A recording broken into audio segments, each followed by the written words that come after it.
Bienvenidos a Entre Línea con William Herrera. En esta oportunidad vamos a conversar con Guido Chelelo Áñez. Octubre es un mes emblemático porque se recuerda los 41 años de la recuperación del sistema democrático. Chelelo, no sé si me estás escuchando porque, bueno, esto de la tecnología es un poquito complicado. Perfectamente. Pero quería preguntarte, ¿cómo evaluarías estos 41 años de democracia? A ver, yo soy parte de la generación de la democracia, porque quizás el grupo político más importante que tuvo la reconquista de la democracia en los años 80 fue el movimiento de izquierda revolucionaria, del cual siempre fui militante. Y nosotros salimos exiliados en el año 1980, conspiramos contra la dictadura militar de Luis García Meza hasta llegar a la reconquista de la democracia el 10 de octubre del año 1982. Después de eso, yo diría, divido en dos fases estos 41 años de democracia. La primera es la fase de la reconquista de las libertades y el aprender de los bolivianos a vivir en libertad, a vivir en democracia, a vivir en consenso, a lograr acuerdos políticos que son fundamentales en cualquier tipo de democracia representativa. Y una segunda fase que se inició, yo diría, a partir del año 2005 con el triunfo de Evo Morales y una finalización de la democracia en el año 2009. ¿Por qué hablo de una finalización de la democracia en el año 2009? Porque hoy día vivimos una dictadura electoral. Hoy día, a partir del cambio de la Constitución, vivimos una dictadura electoral. ¿Qué es una constitución política del Estado? Es un acuerdo en el cual todos los bolivianos o cualquier sociedad adopta para convivir de una manera determinada, pero adopta ese consenso social de manera casi unánime. Aquí lo que ha pasado en Bolivia es un proceso en el cual la dictadura del MAS implementó por la fuerza en un cuartel militar con muertos, con heridos, y después en un acuerdo espurio político que no tenía ninguna facultad jurídica para aprobar una nueva constitución, aprobó un acuerdo político en Oruro que dio vigencia a lo que es el actual Estado plurinacional y a finalizar con la República de Bolivia después de más de 150 años de vigencia de la República de Bolivia, con distintos matices, repúblicas oligárquicas, repúblicas liberales, república conservadora. Vino la revolución del 52, que fue la única revolución que cambió las estructuras sociopolíticas de nuestro país, pero que nunca dejó de existir la república. Hoy, después del año 2009, entre fusiles y muertos en la Calancha, en Sucre, se impone una constitución que, vos lo sabés, William, como excelente abogado, que cuando uno tiene una situación jurídica irregular, vuelve al vicio más antiguo. ¿Cuál es el vicio más antiguo del Estado plurinacional? Su constitución. ¿Y cuál es la situación actual que se vive? Yo voy a remitirme a lo que es el convenio de la democracia interamericana, donde habla de los elementos esenciales de la democracia, a la Carta Democrática Interamericana. ¿Cuáles son los elementos esenciales y qué es lo esencial? Lo esencial es lo que no puede faltar, es lo que cualquier cosa que falte de esos elementos ya no existe democracia. Pregunta. ¿Existe respeto a los derechos humanos en Bolivia? No, no, porque indudablemente existe presos políticos, exiliados políticos, existe gente perseguida y existe gente amedrentada. ¿Existen libertades fundamentales? Tampoco, porque la libertad fundamental, o sea, no hay plena libertad de prensa, no hay plena libertad de locomoción, no hay plena libertad de emitir ideas, porque Ahí brinca lo que en las dictaduras militares eran los paramilitares y hoy se llaman fiscales, y por lo tanto no existen las libertades fundamentales. Existen elecciones periódicas libres e independientes, existen elecciones periódicas, pero no son elecciones libres y no son elecciones independientes, por lo que vemos nosotros del fraude sistémico que ha generado en el último tiempo el MAS. El sufragio universal y secreto ya no existe desde el momento en que hicieron 7 circunscripciones especiales solamente para voto indígena.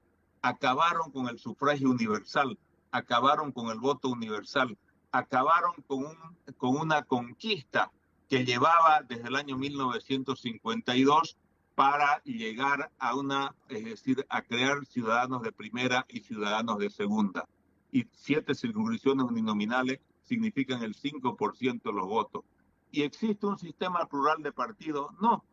Hoy día existen agrupaciones políticas, pero que son agrupaciones políticas que están condicionadas a una funcionalidad frente a la dictadura. Y cuando hablo de funcionalidad, es porque no discuten, la oposición no discute cómo acceder al poder, cómo llegar al poder. La discusión de la oposición es si ganan la brigada parlamentaria, si están consiguiendo alguna que otra canonjía que les da el poder, pero no hay un proyecto de poder alternativo. Entonces, William, este tipo de situaciones a mí me hace ver de que el 10 de octubre no tenemos que festejar, tenemos que hacer el juramento y la promesa de recuperar la democracia, recuperar las libertades, recuperar la justicia y recuperar el país que indudablemente hemos perdido a partir de esta entelequia que llamaron Estado plurinacional o que llaman Estado plurinacional. Entonces, en tu visión, ¿no hay democracia en este momento? Hay elecciones, William, pero no hay democracia. Si nos vamos, nosotros los dos somos abogados. Y si nos vamos a los elementos esenciales de la democracia, Bolivia no cumple ninguno de los elementos esenciales de la democracia que dice la Carta Democrática Interamericana. Pero fíjate vos, es decir, ¿dónde nace es decir, el vicio antiguo? En la constituyente. La constituyente no aprobó un solo artículo. No aprobó ni un solo artículo. Y aprobaron una constitución solo con los masistas, con 3 fuerzas paramilitares, militares y policiales. Hay un cerco que lo hace primero el ejército, otro cerco que lo hace la policía y otro cerco que lo hacen los ponchos rojos. Y aprueban en grande una constitución en el cuartel militar de la Calancha. De ahí, como no tienen capacidad política para hacer eso, se van a Oruro. Escapan a Y en Oruro. Oruro, la oposición funcional, que no tuvieron la visión política de saber perfectamente que lo que nos garantizaba a nosotros era alternabilidad de poder, era respeto a los derechos humanos, era pleno funcionamiento de las libertades, era la Constitución del año 67, reformada el año 1994. Y ahí Tuto Quiroga y Samuel Doria Medina, que tenían mayoría en el Senado, no fueron capaces de tener la visión política y la amplitud necesaria como para decir, señores, lo único que nos garantiza a nosotros las libertades es una constitución rígida como la que teníamos. ¿Qué es lo que ha hecho la tesis de los abogados de Valencia con los países del socialismo del siglo XXI?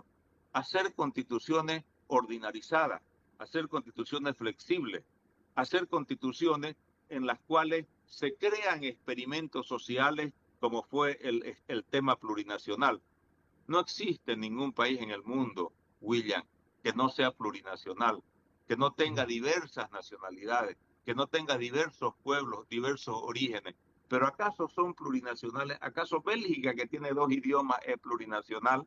¿Acaso Brasil, que tiene infinidad de originarios, es plurinacional? ¿Acaso Argentina es plurinacional? Por Dios, no nos damos cuenta de que nos han metido en una entelequia que indudablemente tenemos que tener la capacidad de salir.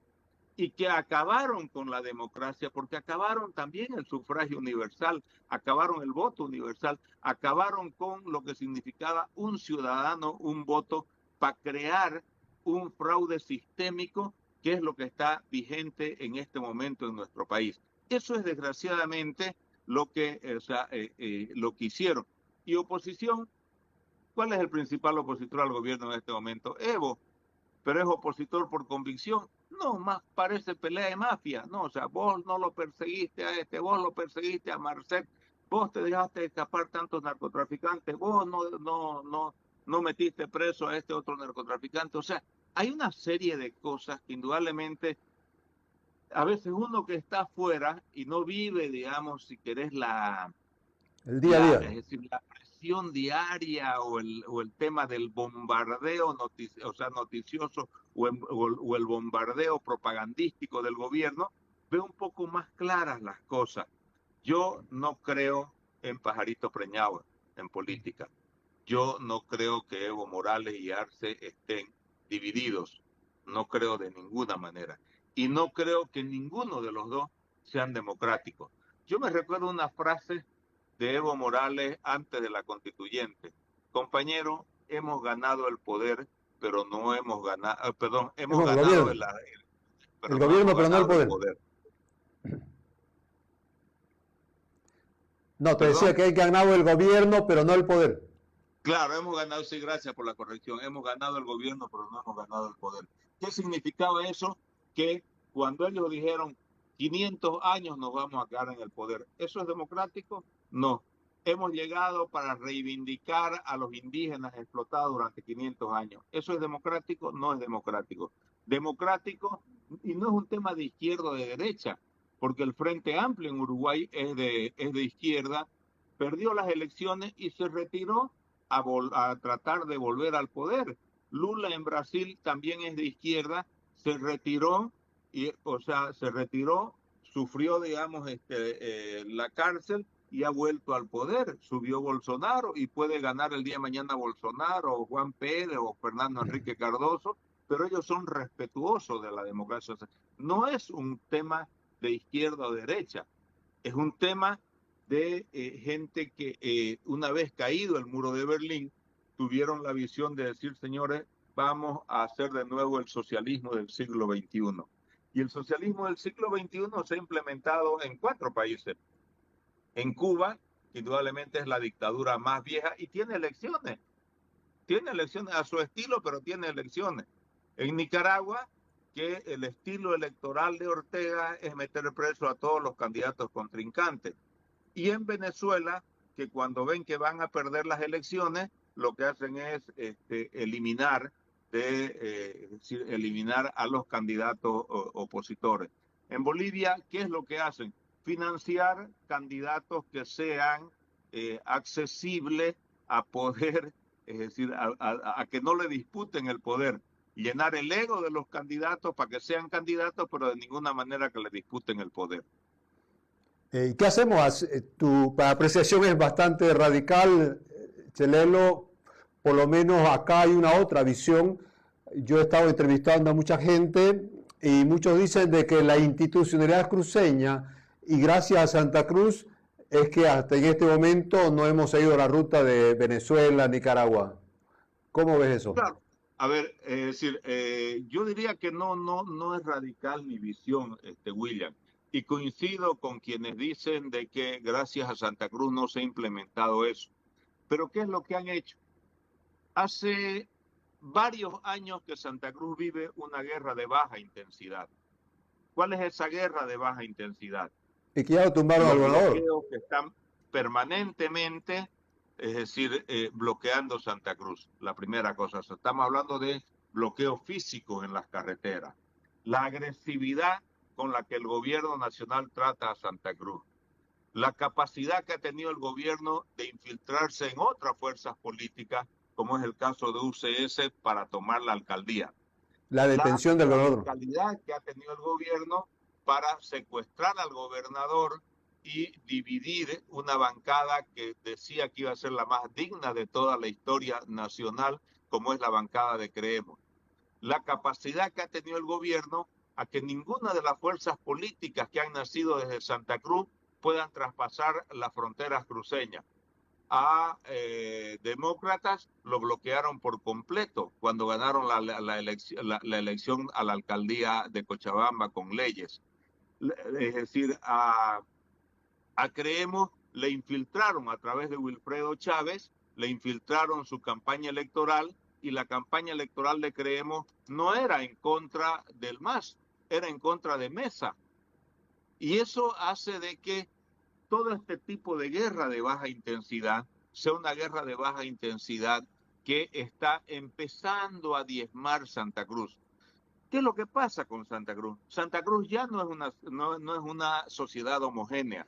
Santa Cruz no es una sociedad en la cual podamos decir nosotros, mandan las cooperativas, mandan las logias, manda el gobernador, es decir, manda el alcalde. No, es una sociedad muy heterogénea. ¿Por qué? Porque la presión social que recibe Santa Cruz y la multiculturalidad que tiene Santa Cruz hace de que en este momento haya una crisis, no institucional, una crisis de liderazgos en Santa Cruz, porque los liderazgos no son nucleadores. No existe liderazgo nucleador en el departamento de Santa Cruz.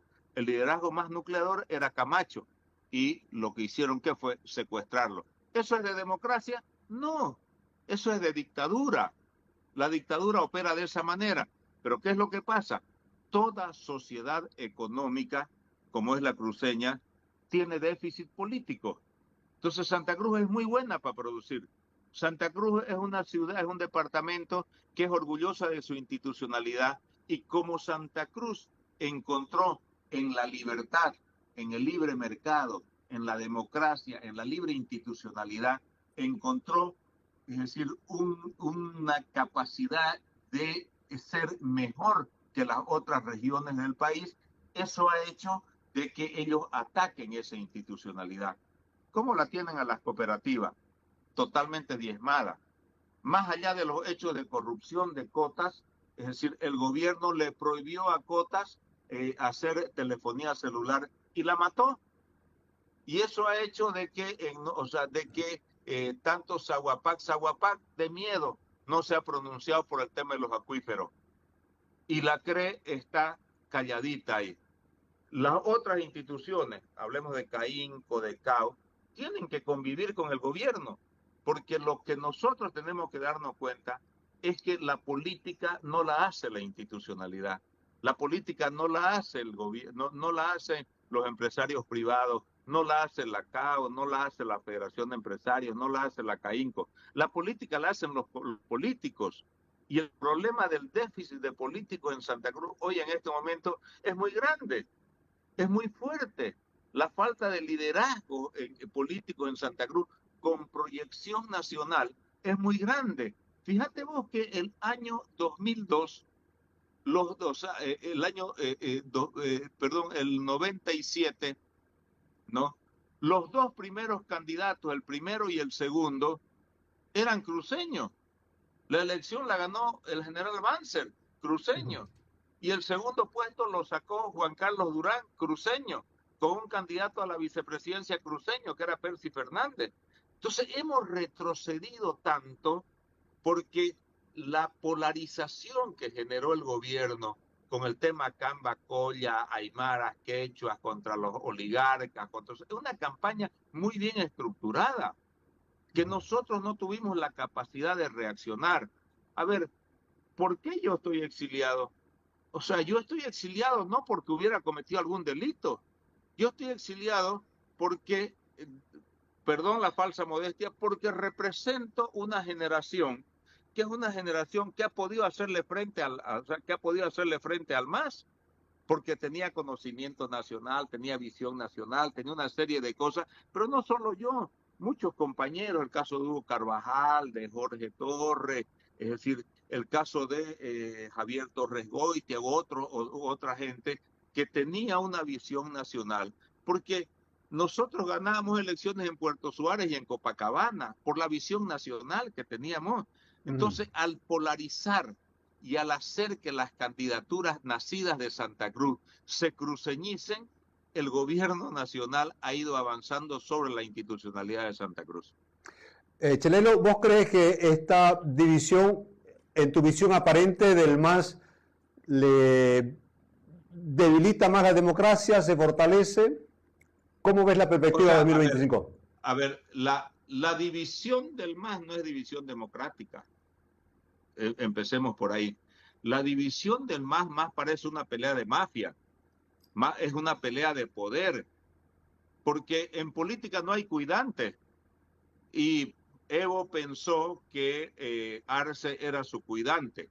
Pero ¿qué es lo que pasa? Al ser este un proyecto transnacional, es muy difícil que ellos lleguen el 2025 divididos. No van a llegar divididos. ¿Por qué? Porque hoy día el que hace oposición al gobierno de Arce es Evo Morales. Y es una forma de paralizar a la oposición o a otras candidaturas para, decir, o para poder atomizar en distintas candidaturas a la otra oposición funcional. Hoy yo lo he visto a Vicente Cuellar que ha mordido el anzuelo. Lo veo a Rodrigo Paz totalmente lanzado. Lo veo a Manfred Reyes Villa que se muere, digamos, ¿no? Lo veo al CONADE buscando alternativas, hay una serie de cosas. O sea, lo veo a Carlos Mesas que no deja de tener ganas, a Samuel que seguramente querrá resucitar, a Tuto que anda invitándose a todas las elecciones. O sea, todo este tipo de situaciones hace de que la gente crea como creyó el 2020, ¿no? El 2020 se lanzó la candidatura de Camacho, de Mesa, de Yanine, de Tuto y demás cosas, porque creyeron que iban a ganar las elecciones y que el MAS estaba muerto. Hoy día, y mordieron todos el anzuelo, hoy día el MAS les hace creer que está dividido. No, no está dividido, porque hay una estrategia publicitaria, porque el mejor polemista que tiene Bolivia es Evo Morales, y él polemiza todo el tiempo, tiene medios de comunicación, tiene la radio Causuchun Coca, que está permanentemente entrevistándolo, tiene sus propios programas y sale al éter. Pero además, lo van a llevar a los dos a Cuba, lo van a reunir con Díaz Canel, con Raúl Castro, con Maduro, y le va a decir, jóvenes, se ponen de acuerdo, los encerramos en este cuarto y uno de ustedes es candidato, porque no vamos a perder Bolivia, porque ellos hicieron un análisis en el grupo de Puebla, que esa información la tengo, digamos, ¿no? Es decir, dijeron, señores, miren, en Brasil Lula cayó. Ojo, ojo que no fue Evo, pero no fue Arce, ¿no? Sí, pues, porque es parte del show, si la política es un show. Ya. ¿No? Pero vos crees que antes de que tengan posibilidades de perder el poder, no los van a llevar a los dos, ¿no?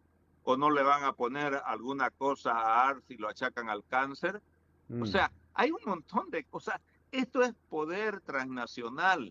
Esto es la KGB soviética con el G2 cubano. Esto es un proyecto transnacional dictatorial, por Dios, eso es lo que lo que se tienen que dar cuenta en Bolivia. Esto no es, no es cantar taquirari debajo del Cristo. Esto no es la rotonda, esto es una pelea de poder y las peleas de poder transnacional se definen en un momento se definen en Cuba, ¿no? Antes se definían en Cuba la política y la plata la daba Venezuela. Hoy día la define Cuba. Entonces, el grupo de Puebla dijo, Lula lo tumbaron, ahora está preso.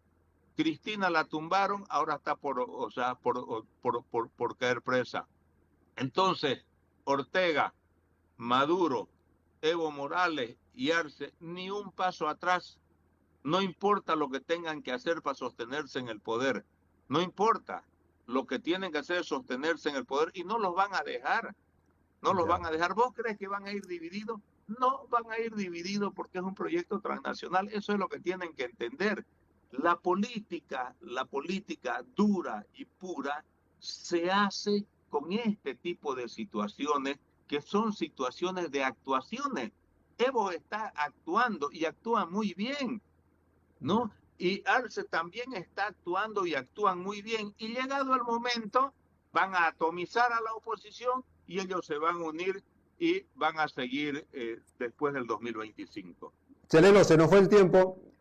Una última pregunta, por lo menos acá corre fuerte, que el ciclo del MAS estaría agotándose con esta división y con todas estas cosas, ya no tienen recursos, no tienen discurso, dividido. Brevemente, ¿cuál es tu visión ahí? Tienen el poder y no tienen oposición. Entonces es sencillo. Es decir, vos cuando una fruta se pudre, se cae, pero si no hay quien la recoja, sigue en el suelo. El MAS es eso. Es una fruta podrida, pero no hay quien recoja y no hay un proyecto político alternativo con liderato fuerte y con una estructura de campaña y una estructura política que pueda sustituir al MAS en este momento. Si es que no se une la oposición, si es que no buscan un solo candidato, va a ser imposible que recuperemos la democracia. Te agradezco, Chelelo, se nos fue el tiempo. Un abrazo a la Listo, distancia. gracias, William, un gran abrazo.